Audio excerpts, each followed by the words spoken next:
بسم اللہ الرحمن الرحیم۔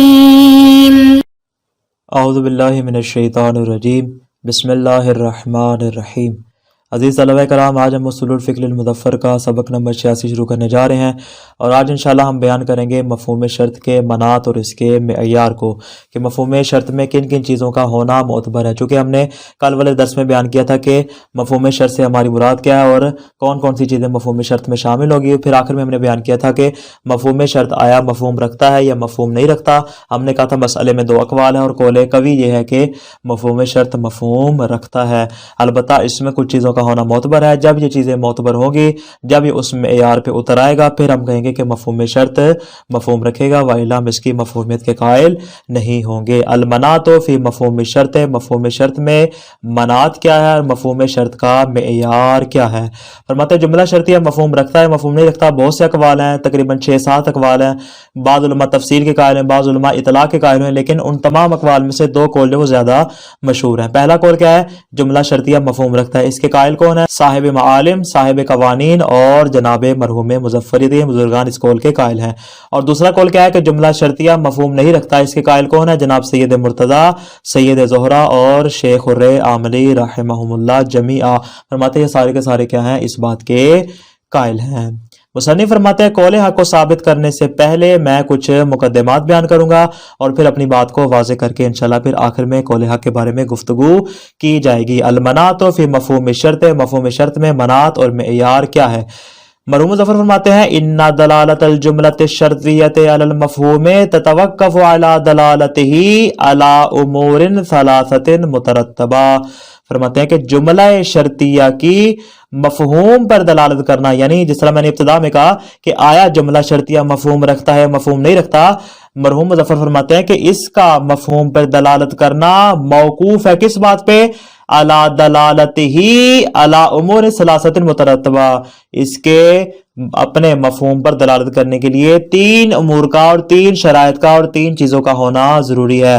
فرماتے ہیں یہ ان چیزوں پر دلالت کرتا ہے یا بالوضع او بالاطلاق۔ انشاءاللہ اگلے درس میں بیان کریں گے کہ آیا یہ بالوضع دلالت کرتا ہے یا پھر بالاطلاق دلالت کرتا ہے۔ ابھی فی الحال کے جو بیان کرے وہ ہے اس کی شرائط، کہ ان شرائط کا ہونا ضروری ہے تاکہ جملہ شرطیہ مفہوم رکھ سکے، یعنی اس کی مفہومیت پر دلالت کرنے کی ہمارے سامنے 3 طرح کی شرائط آتی ہیں۔ الاول، پہلی شرط کیا ہے؟ دلالتها علی الارتباط والملازمت بین المقدم والتالی۔ فرماتے ہیں اس کا ارتباط اور تعلق اور ملازمہ پر دلالت کرنا۔ کون سا تعلق، کون سا ارتباط، کون سا ملازمہ؟ بین المقدم والتالی، مقدم اور تالی کے درمیان لازمہ ہونا چاہیے، تعلق ہونا چاہیے اور ارتباط ہونا چاہیے۔ یعنی کیا مطلب؟ یعنی مراد یہ ہے کہ مقدم اور تالی قضیہ شرطیہ متصلہ لزومیہ ہونا چاہیے، قضیہ شرطیہ اتفاقیہ نہیں ہونا چاہیے، جیسا کہ ہم منطق میں پڑھ چکے ہیں۔ لزومیہ میں کیا ہوتا ہے؟ لزومیہ میں یہ ہوتا ہے کہ ہر حال میں یہ چیز اس کے لیے ثابت ہے، اس کو ہم کہیں گے لزومیہ۔ اتفاقیہ کیا ہے کہ اس کے لیے ثابت ہے نہیں، کبھی کبھار ایسا اتفاق ہو جاتا ہے، مثال کے طور پہ جب زید گفتگو کرتا ہے تبھی اسی وقت گدا بولنا شروع ہو جاتا ہے، اب یہ اتفاق ہے، حالانکہ ایسا ہوتا نہیں کہ زید کا اور اس کا آپس میں کوئی لنک ہو، کوئی تعلق ہو، کوئی ارتباط ہو۔ فرماتے ایسا ہوتا نہیں ہے۔ لہٰذا بنیادی شرط ہماری کیا ہے کہ جو ہمارے سامنے جملہ شرطیہ آ رہا ہے وہ شرطیہ لزومیہ ہونا چاہیے، شرطیہ اتفاقیہ نہیں ہونا چاہیے۔ کیوں اتفاقیہ کیوں نہیں ہونا چاہیے؟ فرماتے آگے بھی انشاءاللہ بیان کریں گے، ابھی بھی بیان کر دیتے ہیں کہ اگر اتفاقیہ ہوگا تو مقدم کے منتفی ہونے سے تالی بھی منتفی ہو جائے گی۔ جب تالی بھی منتفی ہو جائے گی، فرماتے ہیں وہاں پہ اصلاً مفہوم نام کی کوئی چیز موجود نہیں ہوگی کہ جس کے بارے میں ہم بات کر سکیں۔ فرماتے ہیں الثانی دلالتها زیادتاً علی الارتباط والملازمہ۔ یہ بیان کر رہے ہیں اب دوسری شرط کو۔ دوسری شرط کیا ہے؟ فرماتے ہیں کہ تالی مقدم پر موقوف اور معلق ہونی چاہیے، اس طرح کہ مقدم کو ہم تالی کے لیے سبب قرار دے سکے، یہ اس کی دوسری شرط ہے۔ یعنی تالی مقدم پر موقوف ہونی چاہیے۔ پہلی ہم نے شرط بیان کی کہ دونوں کا آپس میں ملازمہ ہونا چاہیے، تعلق ہونا چاہیے، ارتباط ہونا چاہیے، اور دوسری شرط ہم یہ بیان کر رہے ہیں کہ تالی مقدم پر موقوف اور معلق ہونی چاہیے۔ الثانی دلالتها زیادتاً علی الارتباط والملازمہ۔ فرماتے ہیں پہلی والی شرط ارتباط اور ملازمہ کی جو ہم نے بیان کی، اس کے علاوہ یہ دلالت کرے کس بات پہ؟ علی ان التالی معلق علی المقدم ومترتب علیہ وتابع لہ، کہ تالی مقدم پر معلق بھی ہے، تالی مقدم پر موقوف بھی ہے، اور تالی مقدم کے تابع بھی، یعنی اصل کیا ہے، اصل مقدم ہے اور تالی کیا ہے، اس کے تابع شمار ہوگی، یعنی پہلے مقدم آئے گا پھر تالی آئے گی۔ فَيَكُونُ الْمُقَدَّمُ سَبَبًا لِلتَّالِي، مقدم کیا ہوگا، تالی کا سبب قرار پا جائے گا، ان دونوں کے درمیان سبب اور مسبب کا رشتہ قائم ہو جائے گا۔ آگے فرماتے ہیں جو ہم نے کہا سبب ہونا چاہیے، یہ سبب، اس سبب سے ہماری مراد کیا ہے؟ فرماتے ہیں سبب کا وہ معنی خاص مراد نہیں جو عام طور پہ سمجھا جاتا ہے کہ جب ہم بھی سبب کی بات کرتے ہیں تو اس کا مطلب ہے کہ سبب خاص ہماری مراد ہے کہ سبب اور مسبب کا تعلق ہو۔ فرماتے ہیں ہماری یہ مراد نہیں، بلکہ ہماری مراد معنی عمومی ہے، اس کے اندر مقتضی بھی شامل ہو جائے گا، اس کے اندر شرط بھی شامل ہو جائے گی، اس کے اندر عدم معنی بھی شامل ہو جائے گی۔ یہ تینوں کے تینوں انشاءاللہ بعد میں ہم آنے والی ابحاث میں اس کو بیان کریں، مقتضی کیا ہوتا ہے اور شرط کیا ہوتا ہے اور عدم معنی کیا ہوتا ہے۔ فرماتے ہیں ہماری سبب سے معنی عمومی مراد ہے، یعنی مقتضی یا عدم مقتضی، مشروط ہے یا عدم مشروط ہے۔ فرماتے ہیں ہماری بات یہ ہوگی جس طرح سبب اور مسبب کا تعلق ہوتا ہے، شرط اور مشروط کا تعلق ہوتا ہے، اقتضاء اور مقتضی کا تعلق ہوتا ہے، فرماتے ہیں ایسے ہی یہاں پر بھی کیا ہوگا، سبب اور مسبب کا تعلق ہوگا بطور معنی عمومی۔ یہ شرط ہم نے کیوں لگائی یہ والی؟ فرماتے ہیں شرط ہم نے اس لیے لگائی تاکہ شرط کے منتفی ہونے سے مشروط بھی منتفی ہو جائے، ہم نے یہ شرط اس لیے لگائی ہے۔ فرماتے ہیں والمقصود من السبب ہونا، ہم نے یہاں پہ کہا کہ مقدم تالی کے لیے سبب بن رہا ہو، اس سبب سے ہماری مراد کیا ہے؟ فرماتے ہوا کل ما یترتب علیہ شیء، فرماتے سبب خاص مراد نہیں کہ ایک طرف سبب ہو دوسری جانب مسبب ہو، فرماتے وہ ہماری معنی خاص مراد نہیں ہے، بلکہ کل ما یترتب علیہ شیء، ہر وہ چیز جس پہ کوئی چیز موقوف ہو سکتی ہو اس کو ہم سبب کا نام دیں گے۔ وَإِنْ كَانَ شرطا، چاہے شرط ہو او نحوہ، یہ شرط کے علاوہ مقتضی ہے یا پھر عدم معنی وغیرہ، فرماتے ساری کی ساری چیزیں اس میں شامل ہو جائیں گی۔ فَيَكُونُ عَامًّا مِنَ السَّبَبِ الْمُصْطَلَحِ فِي فَنِّ الْمَعْقُولِ، فرماتے علم کلام میں یا دیگر ابحاث میں جو عام طور پہ اصطلاحی سبب کا معنی لیا جاتا ہے، فرماتے یہ اس معنی سے کیا ہو جائے گا، عام ہو جائے گا، اور ہمارا یہ معنی خاص مراد نہیں ہوگا بلکہ عمومی معنی ہماری مراد ہوگا۔ یہاں تک بات ہوگی مکمل دو شرائط کے بارے میں۔ آگے فرماتے ہیں الثالث، تیسری شرط ہمارے سامنے کون سی آتی ہے کہ جملہ شرطیہ اس بات پر دلالت کرے کہ مقدم اسی سببیت میں منحصر ہے، یعنی اس کے علاوہ اس کا کوئی سبب یعنی انحصار پہ دلالت کرے۔ پہلی شرط ہے تلازم پہ دلالت کرے، دوسری شرط یہ ہے کہ توقف پہ دلالت کرے، تعلیق پہ دلالت کرے، اور تیسری شرط ہے انحصار پہ دلالت کرے، یعنی یہ جو مقدم ہے یہ اسی سبب میں منحصر ہے، یعنی تالی کے لیے صرف یہی شرط جو ہے وہ علت اور سبب قرار پا رہی ہو، کوئی اور چیز یہاں پہ اس کا سبب قرار نہ پا رہی ہو۔ اگر اس شرط کو نہ مانے تو کیا نقصان ہوگا؟ فرماتے اگر یہ انحصار پہ دلالت نہ کرے تو اس صورت میں اصلاً اس کا کوئی مفہوم ہی نہیں ہوگا۔ آسان سی مثال، ان جاء زید او کان عالما فاکرم ہو، اگر زید آ جائے یا زید عالم ہو تو اس کا اکرام کرنا تمہارے اوپر واجب ہے۔ اب یہاں پہ دیکھیں یہاں پہ کیا ہوا ہے، جو شرط ہے، شرط کیا ہے، جاء زید او کان عالما، زید کا آنا اور زید کا عالم ہونا دونوں شرط ہے۔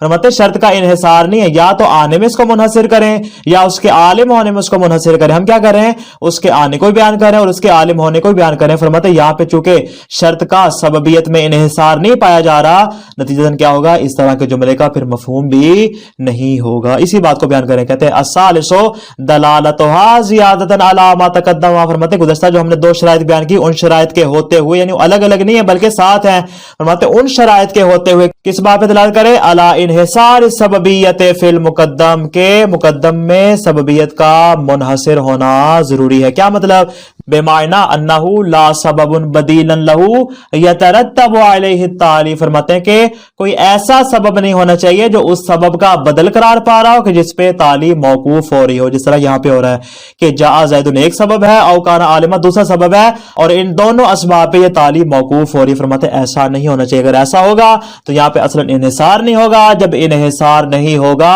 تو اس طرح کے جملے کا پھر مفہوم بھی نہیں ہوگا، جب مفہوم نہیں ہوگا تو ہماری بحث سے خارج ہو جائے گا۔ اب مصنف کیا کرے، ان تینوں پر تبصرہ فرما رہے ہیں، کہتے ہیں وَتَوَقُّفُ الْمَفْهُومِ لِلْجُمْلَةِ الشَّرْطِيَّةِ عَلَى هَذِهِ الْأُمُورِ الثَّلَاثَةِ واضح، فرماتے جملہ شرطیہ کے مفہوم کا ان تین امور کے اوپر، ان تین شرائط کے اوپر موقوف ہونا واضح ہے، یعنی یہ تین شرائط موجود ہوں گی تب جملہ شرطیہ کا مفہوم ہوگا، وَإِلَّا اس کا مفہوم نہیں ہوگا۔ اب ایک ایک کر کے مصنف کیا کرے، تبصرہ فرما رہے ہیں تمام شرائط کے اوپر۔ فرماتے ہیں لِأَنَّهُ لَوْ كَانَتِ الْجُمْلَةُ اتفاقیۃ، پہلی شرط ہم نے کیا لگائی تھی کہ جملہ شرطیہ متصلہ لزومیہ ہونا چاہیے، جملہ اتفاقیہ نہیں ہونا چاہیے۔ فرماتے اگر جملہ اتفاقیہ ہوگا، فرماتے اس صورت میں مقدم کے انتفاع سے تالی کا منتفی ہونا لازم نہیں آئے گا۔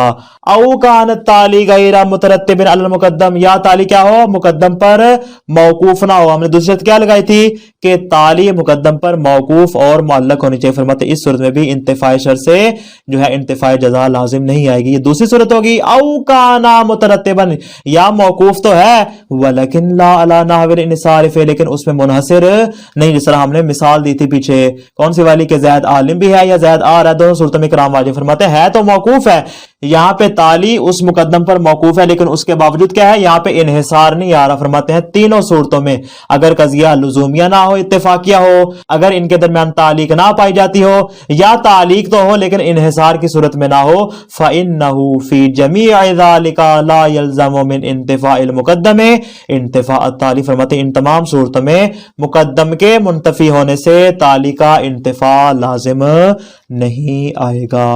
آگے فرماتے ہیں وَإِنَّمَا الَّذِي، فرماتے بعض ان شرائط کے بارے میں نہیں ہے، شرائط کے بارے میں کیا ہے، سارے کے سارے اصولیوں کا اتفاق ہے کہ شرائط ہیں، اور شرائط میں کیا ہے، یہ شرائط ہوں گی تو جملہ شرطیہ مفہوم رکھے گا۔ فرماتے ہیں یہاں تک تو ہماری کوئی بات نہیں، ہم نے تمام شرائط کو اچھے طریقے سے واضح کر دیا، تمام مثالیں دے کے واضح کر دیا، اور یہ بھی بتا دیا کہ شرائط کا ہونا کیوں ضروری ہے۔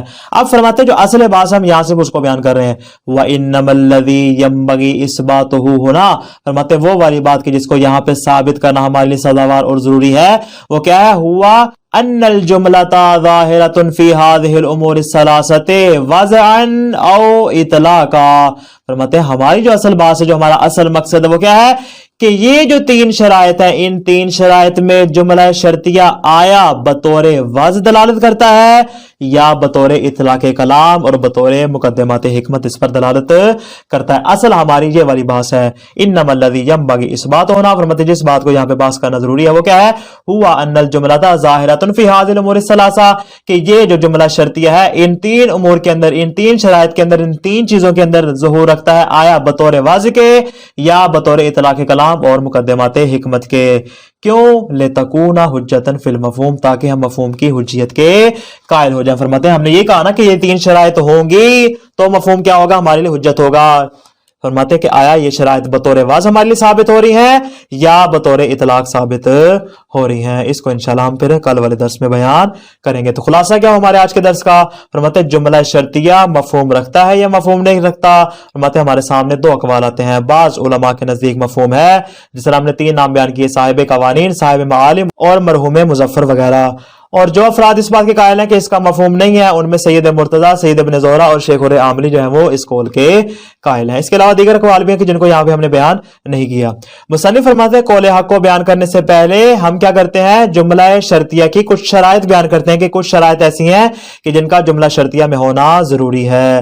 آگے فرماتے ہیں جملہ شرطیہ میں کون کون سی شرائط ہے، ان کو بیان کر رہے ہیں۔ کہتے ہیں تین طرح کی شرائط ہے کہ جن کا جملہ شرطیہ میں ہونا ضروری ہے۔ پہلی شرط کیا ہے کہ مقدم اور تالی میں لزوم پایا جائے، ان کا آپس میں ارتباط پایا جائے، ان کا آپس میں ملازمہ اور تعلق پایا جائے، یہ پہلی شرط ہے۔ اگر یہ شرط نہیں ہوگی تو فرماتے اس کا مفہوم بھی نہیں ہوگا۔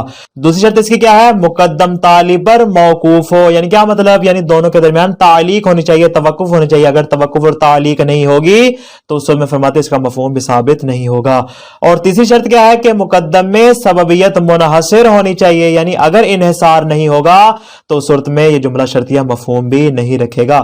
مصنف فرماتے ہیں یہ جو ہم نے تین شرائط بیان کی، اگر ان تین شرائط میں سے کوئی ایک شرط بھی فاقد ہو جائے تو اصلاً کیا ہے، جملہ شرطیہ کا مفہوم نہیں ہوگا۔